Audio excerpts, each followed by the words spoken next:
Welcome to the Kids with Big Emotions podcast. I am your host, Andi Clark. This is episode 108, which is Beyond Behavior, what really is going on. And if you've ever been told that your child needs to try harder or focus more or stop being so dramatic or they're just a bad child, you're not alone in all of this. So in the last month or so, I have been putting out there a self-assessment form for parents to pick out. And I have had 66 parents fill out this form and it's blown me away with how many checks the parents have been giving on this form. It's been unbelievable. So if I go up to the top here, I kind of have it as points. It's not like a point list, honestly, because there might be something a behavior that is on this list that you're like, oh my God, that is affecting every single day of our daily life, this one behavior. Whereas there might be like 5 other things that you're ticking off, but they're not affecting your daily life as much. So the points were more for me to just be able to see where are you ticking off for me to really see what struggles parents are having. And so there's about there are 225 points on this. The average is 140 points. Isn't that crazy? Out of 180. So of 180 points, that's even crazier. There's 140 points that parents are filling out on average. The highest has actually been 180 where a parent clicked yes to everything on the list. And the lowest was 40, which is good because then somebody's coming to this and they're like, okay, this isn't a struggle that my child is having. The medium was 150 points out of 180 points is the median of the 66 people that filled this out. And it blew me away. I was like, honestly, really surprised that the numbers are that high. Because when I did this is all based on all the things that I have learned through helping my son and all the things that I help kids with that have big emotions. There are other reasons that kids have big emotions than what I do help with. But as I'm learning as I've shifted to helping kids with big emotions from all the sleep, stress, and trauma-informed coaching I used to do with first responders and branching in and adding in the executive functioning piece with these kids, is how many kids are affected by this and how these behaviors that we're seeing in kids that are like behavior problems there's so much under the hood of the car and people only want to fix like the problem. So like this one blew me away. 86% of people, 86% clicked that it was often true. And another 10% clicked that it was sometimes true. So that is 97% of people, because with the point percentages. So 96% of these people actually said that this was happening to the kid, where they struggle to control their emotions when things don't go their way, leading to frustration, anxiety, outbursts, or meltdowns. Like 90%. Here's another big one. This one here is 60% of people said true, often true, and another 30. So we're talking 90% again, said often true or sometimes true, that they struggle with impulse behavior, such as blurting out, yelling, or hitting. Isn't that crazy? This is affecting so many kids. And these are the kids that come home. They're made to feel like they're a problem kid because these things are happening in school. This is where I had to pull my son from school because like 2 to 3 days a week, I was getting calls from the teacher that I had to come and get him because he was like, had reached his peak and had either exploded or was about to explode. And it was kind of like, hey, he's a problem kid. And the school wanted to just deal with him when he was in the red. And it took me a while to figure out. So how to help him. So when I'm reading this, I'm like, oh man, I wonder if this parent has looked into the child's perception. And do they have black and white thinking? Do they think all mistakes are bad? And are they struggling to pause and stop themselves before they take an action of blurting out or hitting? Or do they struggle with impulse control? All of these things are executive functioning. Where's their attention focused? Is it focused on hyper-focusing on sounds and things around them? Or are they actually focusing on the teacher speaking or what's happening? Or are they hyper focusing on what somebody just said and getting angry and angry about it, or focusing on their mistake and hyper focusing? Where are these struggles lying with this child? So we know where to actually help and support them so that these behaviors change. So when I'm going through this form, I'm looking at it from this lens of, okay, they're struggling to make decisions, often second guessing or getting stuck when presented with multiple options. I'm like, okay, is that verbal working memory? Is it nonverbal working memory? Is that an attention thing? Is it where in the ladder is that coming from in that child's brain? Like, where are we getting stuck? Where is that a trouble for them? All of this. Listen to this one. 53% said often true, and 33% said somewhat true. That is 86% of people. Of the 66 people that filled this out, said hypersensitive to certain stimuli like loud sounds or scratchy clothes. That's a sensitive child. That's a child that feels and either can be one or the other, can be all of them. Sees, feels, hears, experiences things way bigger and deeper than the others, which means if they're seeing so much visually, that can get so overwhelming. If they hear so much visually, it can get so overwhelming. And we can start looking at those things too as like, okay, is that a sensitivity to environmental factors? Is it a perception? Is it where their attention is solely focusing? Is it not being able to modulate sounds and tune things in and out? Like, where is it? Where in the executive functioning system is that struggling? It can be like other things as well. And the thing is that these are their superpower, because when you can take in so much visually, when you can take it so much auditorily, when you are very sensitive to things around you in your environment, those can be your superpowers when you want to turn them on. And a child needs to learn when to turn them on and off, when to modulate them, so that they have these skills and tools when they need them to kick butt in certain subjects and certain jobs and certain careers and certain sports and certain activities that they do, and when to turn it off when they don't need to be so overly stimulated. And that is all part of our executive functioning system. And those can cause so many outbursts, so many outbursts. This one here, 38% said often true, 41% said sometimes true. That is 40, 40, 80. That's 80%. Again, 80% of these 66 parents, trouble reflecting on past mistakes to learn what could have been done differently. This is part of perception. It's also part of their nonverbal working memory. It could also be where their attention is and their focus abilities. It could be their perception as well. Where is it for each individual child? I don't know. We have to go in and we have to start seeing where it is for that child. All of these things, it just has blown me away that I knew I needed to come in and do this episode. And because this is something that the school misses out on, is they usually see the behavior and they try to actually change the behavior instead of figuring out why is the behavior happening. And once we dive that next step down into why is this happening, that's when we're able to actually help that child. And once we help them with why it's happening, the outbursts decrease, the behavior starts to change. It's just so eye-opening. We start to understand the root of our child's meltdowns, their shutdowns, refusal to do tasks. Like, we can change everything. And this is the thing, like, parents see some of these things quite often when the schools don't.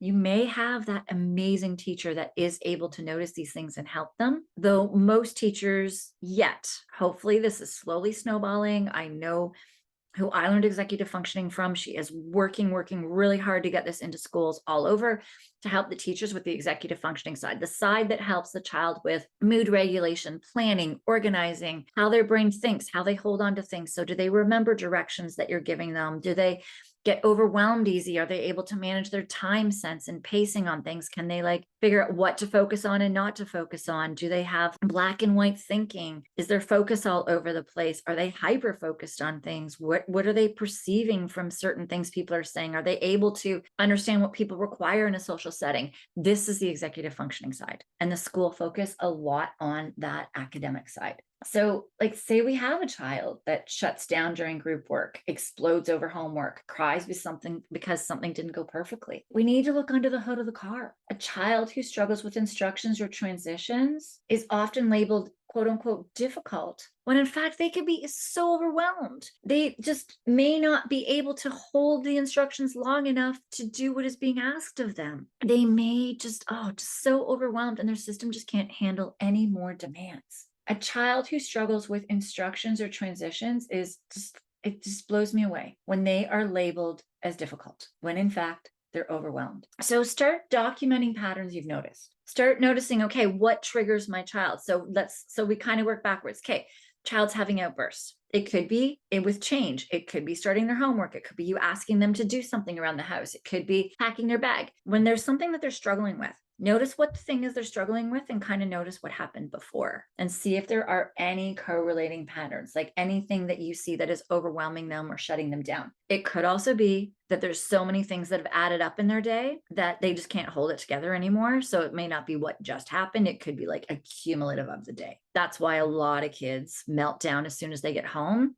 And then they'll say something at school and the teacher's like, oh no, they're great at school. And they're like, what do you mean? They're like, out of control at home. That's because their system is so taxed that they're not masking it at home and that they're spending so much time and energy masking it at school. So yeah, these schools, they miss that gap between behavior and understanding the root cause of that behavior. They want to just go to that old style of parenting where we tell the kid to do what you want them to do and just expect that they should do it. And we're missing that step of finding out if their brain can actually do it. Can their brain actually function? Can their brain actually do the task you're asking them to do? And if it can't, where in that brain process, where in the management system of that brain, where is the manager not able to tell one of the employees what to do? Because it's going to be different. You might have the same behavior in 5 kids, and it might be 5 different parts of the brain functioning that each child is struggling with differently. These kids, like, they're not choosing to be difficult. They're drowning and they're doing their best to hide it. Imagine trying to plan, trying to listen, and trying to self-regulate all at once while your brain keeps forgetting steps. There's a child that can't follow directions, not because they won't, but because their nonverbal working memory might be maxed out or their verbal working memory. The kid who struggles with writing assignments, they say, oh, they're lazy. This was my son. They're like, they're lazy. He doesn't write enough. And nobody ever checked to see if he could write enough. Yes, this kid could read big chapter books that were like high school kids are reading when he's in like grade 2 and 3. And he can do dictation of single words. So they assumed that there wasn't an issue. He should just be able to do paragraphs, and he can't. That part of his brain was where it was taxed. It's like this cognitive ladder. They can do the first step or the second step, but they can't do the third. And so a lot of times in school, they assume that because they can do step 1 and 2, that step 3 should just be easy for them, but the brain may not. That's where the brain might have the disconnect. Kids who struggle with writing assignments, that's what I'm saying, not due to laziness. It might be because they can't organize their thoughts, regulate perfectionism. Like, there's so many things going on there. When we have dyslexia, when we have dysgraphia, rarely do I hear when a child is diagnosed with dyslexia, dyscalculia, with dysgraphia, that anyone has done a full, in-depth executive functioning assessment on that child to see where the breakdown is in them not being able to get words on paper, to reverse and inverse letters and be able to understand what each letter is, or to struggle with word number sense and understanding where the numbers are, like the basics of math. They just assume, oh, it's a math problem. They just have to memorize more. They just have to try more, practice more. And rarely do I hear that a full executive functioning assessment has been done to find out where are the breaks for that child in that part of the brain that manages all of those functions. So things that you can do instead. Ask your child, hey, what made that hard? And they may not know. That's okay. Instead of saying, why didn't you do it? Why didn't you write all that questions? You can say, what made it hard? And my son would say, it hurts my hand and my brain hurts. That's what he would say. And when he was saying like, he hurts my hand and the brain hurts, I was confused because my son's like a huge rock climber. I'm like, your hands are friggin' strong. But I realized later that he was struggling with self-modulation too, of actually how hard he pushed on a pencil, not pushed down on the paper, but how hard he gripped the pencil was crazy. And we had to teach him to not grip it as hard. So that pain went away. But the brain hurt parts, I was like, his brain hurts. What does that mean? His brain hurts when he's writing things down. And I realized he was trying to think and think and think so much and try to get those words down on paper, and his brain couldn't do it. So his brain hurt. It like becomes like brain fog and the energy just dies in your brain. It's really important to start getting curious. Like, what made that hard? How does that feel to you? Do you feel things in your head? Do you feel in your hand? Do you feel something in your belly? All of the stress signs. Start finding out if they're actually feeling stress when they're doing these things before it happens. And that's letting you know too, that their body is actually pushing to do that task, to do that thing that's being asked of them. If we start to shift the lens from judgment to curiosity, that's where I do like this assessment. And I'm really hoping that parents have gone through this assessment can really start to see that it really is breaking down the executive functioning skills. We're starting to see which of these skills are executive functioning and which of these skills, like, how do they really affect your child? How do they help your child? And it's not like, so when we're looking at this assessment tool, it's not at all to label your kid. It's to start seeing these hidden patterns that we may not have realized, maybe starting to be the underlying things that we can go, ooh, let's look as to why this is happening and see how we can support this child. We can discuss how parents can start speaking the language of executive functioning in IEP meetings and parent-teacher conferences. I do this all the time where I help parents word things in a way that will help a teacher understand. So I'm going to use my son's dysgraphia. It's a learning disability of written expression is how it's written on an IEP. Well, that could be dyslexia, that could be dyscalculia, that could be so many different things. It can look like so much. So what I would get a teacher is to say, this looks like this for my child. And this is what you will notice with this child. And this is where their weak points are and why this happens. And this is what we are doing to work on it. And this is what you might see with them in school. And this is how you can support them in the classroom. So there's ways to start breaking this down once you really understand the language for parent-teacher conferences, IEP meetings. Amazing at the start of the school year to send the email off to the teacher individually to say that when you start seeing this in my child, this is what it means. Their stress system's kicking up. They're not able to think. They're probably masking this, this, and this. So you can start giving that heads up to the teacher. A couple of things, the examples of this would be like a kid who forgets steps. They may not be able to handle more than 1 or 2 steps. That's my one son. Or you tell them to go to the basement and do something, and then they forget what they're supposed to do. That could be a verbal working memory or a nonverbal working memory. So you have to even figure out which part of the working memory are they struggling. Kids who can't reflect on past mistakes could be self-monitoring. It could also be nonverbal working memory. That's a big one.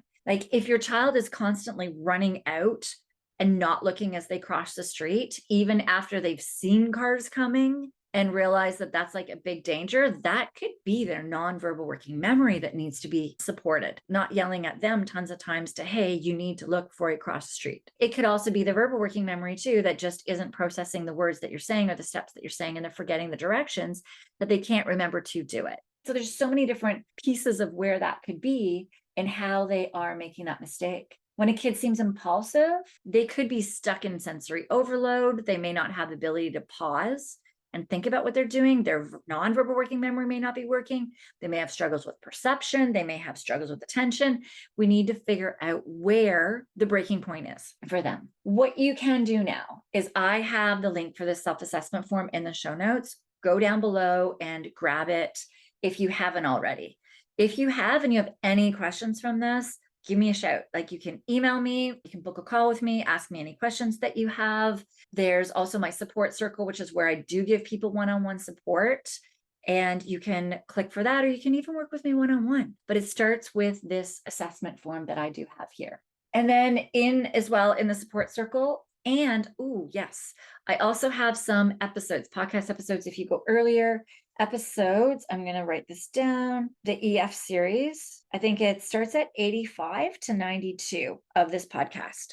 So if you go to episode 85 to 92, in there, any of them that start with EF, that's my executive functioning series. And that'll start teaching you the base foundational executive functioning skills. So you can start learning about that as well. And that will start giving you an understanding of what is going on with your kid. I have some things that you can start doing to support your kid, all of that stuff in there. Just keep in mind, what is often seen as laziness or a bad behavior is usually the sign of a deeper need. And quite often, executive functioning is one of those pieces. Now, there are definitely other pieces for sure. Executive functioning plays a large role in a lot of that. So if this resonated with you, take 5 minutes to review your child's assessment. Go down, sign up, click the link.